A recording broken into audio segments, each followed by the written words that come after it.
আজ মায়ার বিয়ে। সে জানে না তার বিয়ে কার সাথে হচ্ছে।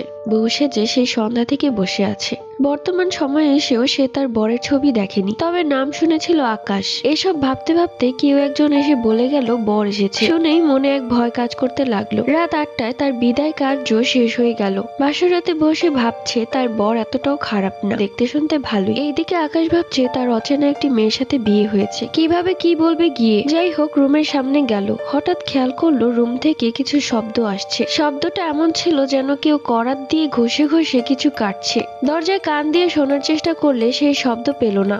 এখন ঠিক হাড় চিবানোর শব্দ পাচ্ছে। সে ভয় পেয়ে গেল। তখন রাত প্রায় 1টা। গ্রামের বাড়ি বলে সব মানুষ ঘুমিয়ে পড়েছে। সে কি করবে বুঝতে না পেরে বাহিরে কিছুক্ষণ দাঁড়িয়ে রইল। তারপর আবারও কারো কান্নার শব্দ পেল। ভাবলো মায়া কাঁদছে, তাই দরজায় টোকা দিল, কারণ দরজা খোলার সাহস তার ছিল না। তারপর মায়া এসে দরজা খুলে দিল। দেখলো সব ঠিকঠাক। সে